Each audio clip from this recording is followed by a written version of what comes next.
daripada kerancuan nasab Balawi ini. Dalam kesempatan yang singkat ini saya hanya akan merespon dari surat edaran yang disampaikan oleh sebuah pondok pesantren di daerah Jawa Tengah, yaitu Pondok Pesantren Al-Anwar, yang membuat edaran tentang takzim nasab Ba'alawi. Jadi membuat sebuah edaran untuk santri dan alumni, namun edaran ini dipost di media sosial. Takdim nasab Bani Alawi dari Pondok Pesantren Al-Anwar 1, pimpinan Gus Najih kalau tidak salah, bahwa berdasar pada penelitian mendalam oleh Lajnah Tarbiyah wa Taskif Pondok Pesantren Al-Anwar, dihimbau dengan sangat bagi seluruh santri, alumni maupun muhibbin untuk tidak turut serta dalam upaya menyebarkan keraguan-keraguan akan kesahihan nasab Bani Alawi sebagai keturunan dari baginda Nabi Muhammad SAW. Hal tersebut setidaknya pada 6 alasan utama. Jadi ada 6 alasan utama yang dikemukakan oleh Pondok Pesantren Al-Anwar dalam bagaimana harus mengakui daripada kesahihan nasab Ba'alawi, dan inilah yang akan saya coba untuk menjawabnya. Yang pertama, alasan beliau, alasan daripada edaran dari Pondok Pesantren Al-Anwar ini, bahwa tidak ada ulama yang mensyaratkan kitab sezaman. Memang di dalam berbagai macam kesempatan saya sangat jarang sekali mengambil kaul ulama di dalam bagaimana adanya pensyaratan kitab sezaman oleh para ulama-ulama. Kenapa? Karena pensyaratan itu adalah sesuatu yang sangat mutlak, badihi. Jadi sesuatu yang sebenarnya tidak usah ada ucapan ulama pun, sebuah syahid daripada kitab sezaman akan adanya tokoh di zaman tertentu itu adalah merupakan sebuah keharusan. Tetapi baiklah, saya akan berikan sebuah ucapan dari ulama tentang bagaimana para ulama mensyaratkan kitab sezaman bagi sebuah nasab atau bagi sebuah tokoh dalam sejarah. Seperti dalam kitab Risalah fi Ilmil Ansab dikatakan bagaimana Syekh Al-Husain bin Haidar Al-Hashimi mensyaratkan adanya kitab sezaman bagi sebuah nasab. At-Tariqus Sani Kutubun Nasabin Al-Abdalil Ulama'il Siqatil Muhaqqiqin Al-Azbatil Lati lam talhaqha aydil huwatil abithina wa du'afa'il matrukina wal wadda'il kadhibina la siyama in kanat masyuratan muntashiratan.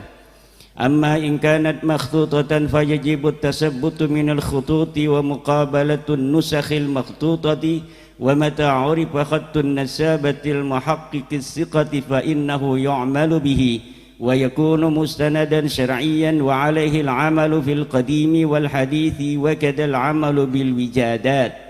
Ini ada dalam kitab Rasail fi Ilmil Ansab halaman 105, bahwa di antara metodologi bagaimana kita menetapkan nasab adalah dengan adanya kitab-kitab para ahli nasab yang utama.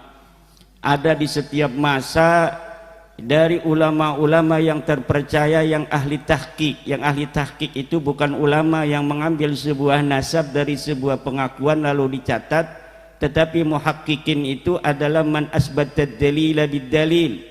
Orang yang apabila mendapatkan sebuah nasab, dia tidak akan menuliskannya kecuali setelah diperiksa nasab itu menurut ilmu nasab, ilmu yang dia peroleh dari kitab-kitab nasab tentang benar atau tidaknya sebuah nasab.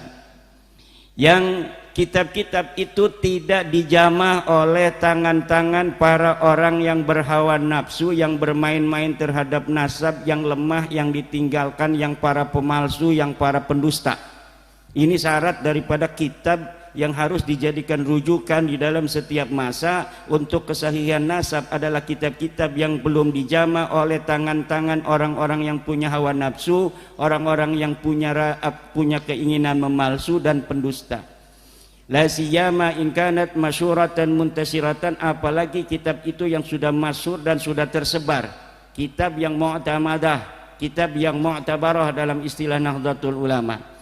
Amma in kanat makhtutatan, kalaulah kitab itu masih berupa manuskrip, fayajibut tasabbutu minal khututi, maka wajib diadakan pendeteksian, pemeriksaan validitas daripada manuskrip itu, apakah ia orisinil, apakah dia ini manuskrip palsu. Dengan cara apa? Dengan cara muqabalatun nusakhil makhtutah, dibandingkan antara satu manuskrip dengan manuskrip lainnya. Manuskrip kitab As-Suluk misalnya ditulis oleh seorang penusah, kemudian ditulis lagi oleh seorang nasakh, ditulis lagi oleh seorang nasakh yang lain, kemudian dibandingkan mana yang kira-kira ini mu'tamadah, mana yang kira-kira sudah ada interpolasi, mana yang kira-kira sudah ada pemalsuan di sana. Wa mata urifa khattun nasabah, dan ketika sudah ada sebuah tulisan ahli nasab al-muhaqqiq yang dia itu ahli tahqiq dalam sebuah kitab yang dia bisa dipercaya kitabnya itu, fa innahu yu'malu bihi, maka kitab itu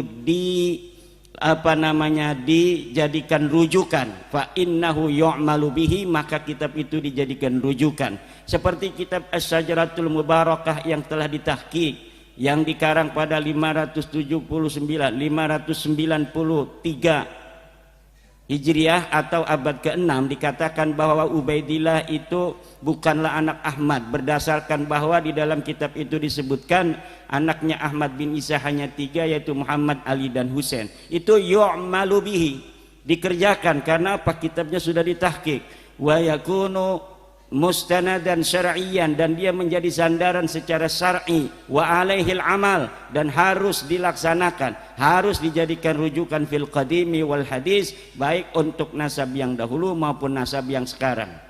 Demikian ada di dalam kitab Rasail fi Ilmil Ansab, bagaimana keharusan adanya kesaksian dari kitab sejaman itu disebutkan di dalam kitab. Contohnya adalah kitab Rasail fi Ilmil Ansab. Yang kedua adalah kitab dari Muhammad Mahdi Sayyid Hasan Al-Khurasani, namanya kitab Muqaddimah Al-Muntaqilah At-Talibiyah. Dikatakan di dalam kitab itu bagaimana kitab sejaman itu diperlukan. Sahihun nasabi huwalladhi sabata 'indan nasabina bisyahadati wa qubila 'alal masadirin nasabiyah, فنص عليه شيوخ النسب أو سائر العلماء المشهورين بالتقوى والورع والأمانة فكان ثابتا بالإجماع. Kesahihan nasab adalah yang telah tetap bagi para ahli-ahli nasab dengan apa? Dengan syahadah, adanya kesaksian-kesaksian. Wa qubila, dan dapat dirujuk alal masadirin nasabiyah, terhadap kitab-kitab nasab. Jadi dirujuk pada kitab-kitab nasab. Apabila ada susunan nasab, kemudian dirujuk dalam kitab nasab, ditemukan dalam setiap masa dari nama-nama itu. Misalnya untuk orang yang ada di tahun 2000, maka dilihat di dukcapilnya. Untuk yang dia hidup di tahun 1900, dilihat dalam kitab-kitab yang ada di tahun 1900. Untuk orang-orang yang hidup di tahun 1000, maka dilihat pada kitab-kitab yang ada dicetak di tahun 1000 atau ditulis di tahun 1000. Demikian seterusnya. Dan setelah diadakan pemeriksaan dari kitab-kitab nasab keturunan Rasulullah dari nasab Ahmad bin Isa, maka tidak ditemukan bahwa Ubaidillah ini sebagai keturunan Rasulullah. Ubaidillah ini adalah hidup di zaman atau di tahun 383. Dia meninggal tahun 383, berarti abad keempat. Tidak ada di abad keempat itu kitab-kitab nasab yang menyebutkan dia sebagai turunan Rasul. Tidak ada di dalam kitab-kitab nasab disebutkan dia sebagai anak Ahmad bin Isa. Nah, oleh sebab itu maka kitab nasab, apa yang dikatakan oleh edaran Pondok Pesantren Al-Anwar itu, bahwa tidak ada pensyaratan dari ulama terhadap kitab sejaman, itu tidak benar. Karena ulama-ulama nasab jarang sekali membicarakan itu karena memang itu adalah syarat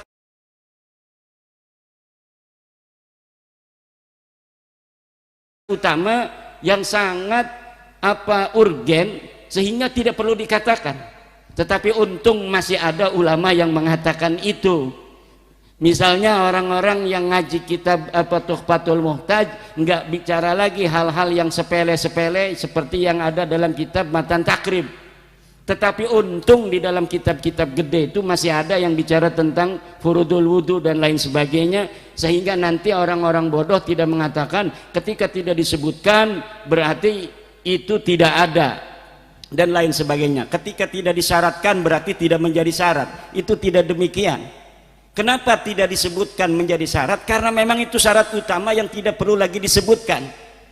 Kalau saya ingin dikatakan saya hadir pada tanggal 12 November 2023 di Pondok Pesantren Buntet, maka saya harus mempunyai saksi internal dan saksi eksternal. Saksi internal saya adalah tadi saya foto-foto selfie.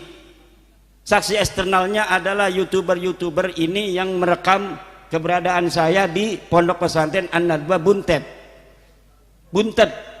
Kemudian setelah 100 tahun lagi, apabila ada orang mengatakan bahwa Imaduddin Utsman berada di Buntet, maka ini bisa dirujuk benar ataukah tidak. Ketika dilihat di dalam tulisan-tulisan orang yang hari ini hadir, kemudian dia mencatat di dalam buku-bukunya bahwa saya menghadiri pada tahun 2023 tanggal 12 November di Pondok Pesantren Buntet, saya hadir di sana dalam acara Kongres 1 Perjuangan Wali Songo dan dihadiri oleh Ki Haji Imaduddin Utsman Al-Bantani, maka itu sudah menjadi data sezaman karena ditulis oleh orang yang hadir pada saat saya hadir di sini. Itu namanya data primer. Kalau misalnya nulisnya besok, itu sudah data sekunder. Tanggal 12 hadir, kita nulisnya tanggal 13. Nah itu kan hafalan, ingatan bisa jadi benar bisa jadi enggak walaupun baru sehari. Tapi kalau setiap hari dituliskan itu namanya data sekunder. Kalau yang nulis itu dia namanya data sekunder yang internal. Kalau ditulis oleh orang namanya data sekunder atau data primer yang eksternal. Demikian. Kemudian juga di dalam surat edaran itu bahwa meyakini nasabah Alawi adalah melanjutkan manhaj taslim dan percaya pada para ulama. Taklid itu ada dua, saya jawab demikian. Pertama, taklid itu maknanya adalah al-amal biqaulil ghair min ghairi hujjatin minal hujajis syar'iyyatil mulzimah ay min ghairi dalilin qaimin ala hukmihi au hujjiyatihi. Bahwa taklid yang pertama adalah mengerjakan ucapan orang lain tanpa hujah dari hujah-hujah syar'iyah yang menetapkan, tanpa adanya dalil sama sekali. Yang kedua adalah mengamalkan ucapan orang lain, seorang mujtahid, tanpa mengerti dalilnya. Dia tahu ada dalil tapi dalilnya nggak dimengerti oleh dia, tapi dia mengikuti. Nah yang pertama itu taklid yang tidak boleh. Taklid yang kedua ini boleh. Taklid yang pertama itu sudah tahu dia bahwa itu tidak ada dalilnya, lalu dia mengikuti, itu tidak boleh taklid yang demikian. Kemudian kita tahu itu ada dalil tapi kita tidak terlalu paham karena mungkin keilmuan kita tidak sampai ke sana, maka kemudian kita mengikutinya dengan tahu ada dalil tapi kita tidak mengerti dalilnya. Taklid yang kedua inilah yang boleh. Sedangkan nasabah Alawi ini kalau kita taklidi Ibnu Hajar, sebenarnya Ibnu Hajar tidak menyebutkan apa dalilnya dia ketika menuliskan nasabah Alawi ini. Bahkan beliau mengakui di dalam kitabnya bahwa beliau tidak bertemu dengan orang yang disebutkan itu. Yang diakui sebagai gurunya itu beliau tidak bertemu dengan ulama itu, Abu Bakar Al-Idrus. Lalu berdasar apa kita meyakini bahwa nasabnya itu sahih? Lalu kenapa Ibnu Hajar mencatat? Ibnu Hajar mencatat karena husnudzon, karena murid-muridnya daripada Abu Bakar Al-Idrus ini orang soleh-soleh, apalagi gurunya. Kalau gurunya soleh, maaf, masa iya dia itu berbohong terhadap nasabnya? Lah itu tidak bisa kita jadikan sebuah rujukan karena Ibnu Hajar tidak menyebutkan hujiyahnya. Bagaimana dia menetapkan itu? Kalau seorang ulama mengatakan bahwa nasabnya sebuah kabilah ini adalah nyambung pada Rasulullah, dikarenakan 1, 2, 3, 4 disebutkan alasannya, baru kita ikuti. Sedangkan Ibnu Hajar tidak menyebutkan alasan-alasan itu. Ini bisa dilihat di dalam kitab At-Taqrir wa Tahbir. Ini dalam kitab usul fikih. Kemudian ini masih ada waktu beberapa menit. Meyakini tidak disebut bukan berarti menafikan. Ini alasan dari PP Al-Anwar. Dengan dalil adamu dzikri la yadullu adama wuqu'i, bahwa tidak disebut tidak menunjukkan tidak ada. Kita jawab dengan dalil lagi, wujudul madluli mustalzimun liwujudid dalil wa qad ulima adamud dalil fayaqa'ul ilmu bi'adamil madlul. Adanya madlul ini cangkir, liwujud mustaljimun itu menetapkan atau berkonsekuensi dengan adanya dalil. Wa qad ulima adamud dalil, telah diketahui tidak adanya dalil. Fayaqa'ul ilmu bi'adamil madlul, maka kita telah meyakini bahwa tidak adanya madlul. Nih, kenapa cangkir ini ada? Karena cangkir ini kelihatan. Lalu di sini kita tarik, cangkir ada di sini enggak? Tidak ada. Ada, sebenarnya ada ini. Cuma tidak kelihatan. Tidak bisa, Bos. Tidak bisa. Waqad ulima adamud dalil, telah diketahui bahwa tidak kelihatan itu adanya cangkir. Tidak kelihatannya cangkir menunjukkan bahwa cangkir itu tidak ada di sini. Adanya nama Muhammad bin Ahmad bin Isa menunjukkan bahwa Muhammad ini betul anaknya Ahmad bin Isa.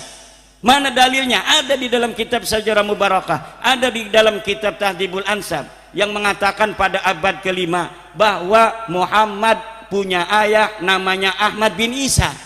Adanya dalil dalam kitab itu menunjukkan Muhammad itu betul-betul anak daripada Ahmad bin Isa. Lalu ketika Ubaidillah tidak disebutkan oleh kitab itu, Tahdhibul Ansab tidak menyebut, kitab Muntaqilah Thalibiyat tidak menyebut, kitab Al-Majdi tidak menyebut, abad ke-6 Sajarah Mubarakat tidak menyebut, abad ke-7 tidak menyebut, ke-8 tidak menyebut, 9 tidak menyebut bahwa Ubaidillah anak Ahmad bin Isa. Itu menunjukkan apa? Menunjukkan bahwa dia bukan anak Ahmad bin Isa. Kenapa tidak ditulis? Ya karena bukan anaknya. Karena tidak ada orangnya aja, tidak ada, gimana ditulis? Ada yang mengatakan kiai dari Banten, coba sebutkan abad ke-5 sampai abad ke-9 ulama siapa yang menolak Ubaidillah sebagai anak Ahmad bin Isa? Tidak ada, kata saya, yang menolak Ubaidillah sebagai anak Ahmad bin Isa. Kenapa tidak menolak? Karena memang tidak ada. Bagaimana orangnya tidak ada kok ditolak? Kalau ada misalnya ujuk-ujuk ada orang ngaku datang ke Cinangka, saya anaknya Kiai Yusuf Mubarak. Cek Yusuf manusaha. Enggak ada, enggak inget-inget punya anak dia. Kenapa ditolak sama Abah Yusuf? Karena dia ada dan mengaku. Nah kalau Ubaidillah kenapa nggak ada yang nolak itu selama 5 abad? Karena memang di abad ke-5 sampai 9 orangnya tidak ada, tidak tercatat dan tidak ada. Makanya tidak ada yang nolak. Yang nolak itu sekarang karena tahu kitab-kitabnya sekarang ditemukan. Kitab abad kelima ada, ke-6 ada, ke-7 ada, ke-8 ada, ke-9 ada. Semua keturunan Ahmad bin Isa dicatat. Yang enggak dicatat cuma Ubaidillah. Menunjukkan apa? Karena Ubaidillah bukan anak Ahmad. Karena ini udah maghrib, pertanyaan-pertanyaannya ini mungkin nanti, ini juga belum selesai. Ini masih banyak sekali dari Ponpes Al Anwar. Ada 6 poin, mungkin dalam kesempatan lain akan saya jawab. Demikian karena sudah maghrib. Wallahu wal muwafiq ila aqwamit thoriq. Wassalamualaikum warahmatullahi wabarakatuh.